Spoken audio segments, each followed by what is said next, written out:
योग जिससे मन और शरीर दोनों के विकारों को दूर किया जा सकता है, लेकिन उदयपुर शहर के आदि योग से संस्थान द्वारा इन दिनों प्रकृति को बचाने के उद्देश्य से पहाड़ों पर योग कराया जा रहा है। पहाड़ों पर योग कराने का उद्देश्य मुख्य रूप से यही है कि किस तरीके से प्रकृति के साथ आमजन को जोड़ा जाए और जो अरावली की पहाड़ियां दिन ब दिन कटती जा रही है उन्हें बचाने का एक प्रयास किया जाए। उदयपुर शहर के आदि योग संस्था द्वारा इन दिनों पहाड़ों पर योग कराया जा रहा है। हर वर्ष आदि योग संस्थान द्वारा किसी एक खास थीम को ध्यान में रखते हुए उस पर वर्ष भर कार्य किया जाता है। इसी के तहत इस बार पहाड़ों पर योग शुरू किया गया है। इस मुहिम में उदयपुर शहर के कई युवा जुड़े हुए हैं जो पहाड़ों पर ट्रैकिंग के साथ इन दिनों योग की विभिन्न आसन सीख रहे हैं और उन्हें आमजन तक पहुंचाने का प्रयास भी किया जा रहा है।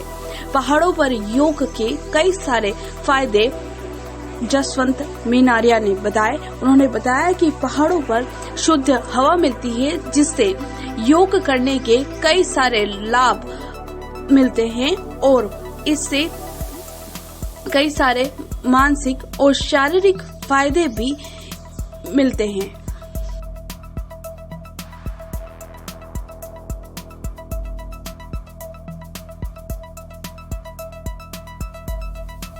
जो थीम ली है वो है कि पहाड़ों के साथ और पर्यावरण के साथ योग का आनंद लिया जाए और किस तरह योग के साथ पर्यावरण को जोड़कर उसके संरक्षण की बात जन जन तक पहुंचाई जाए कि जनता योग तो करती है मगर धीरे धीरे पर्यावरण को भूलती जा रही है। योग केवल उन अपार्टमेंट और उन योग सेंटर तक ही रहकर सीमित रह गया है, लोग उससे बाहर नहीं निकल रहे। हमने ये प्रयास किया है कि साल भर से कि हम अलग अलग अरावली पर्वतमालाओं की पहाड़ियों पर जाकर योगाभ्यास करते हैं, उससे महसूस करते हैं उससे क्या शरीर में परिवर्तन अनुभव हो रहे हैं।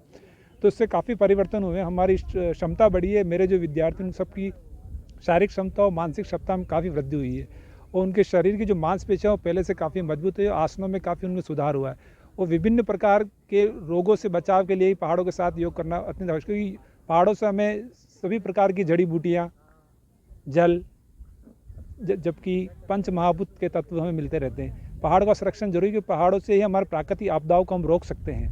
प्राकृतिक आपदाओं को रोकने में पहाड़ अत्यंत सहायक है। योग करने आए हैं तो हमने जब देखा कि कई वेदों और उपनिषदों में यही है कि पुराने जो ऋषि मुनि होते थे उनको जब ध्यान करना होता था तो वो एक पहाड़ वगैरह ऐसे ही ढूंढते थे और वहाँ जाते थे ताकि दुनिया से वो दूर होकर अपने ध्यान में खो सके और अपनी मतलब कि ध्यान की प्राप्ति कर सके। तो हमने भी आज ऐसा ही पहाड़ की थीम सोची है और हमने यहाँ पे योग किया है। जैसे कि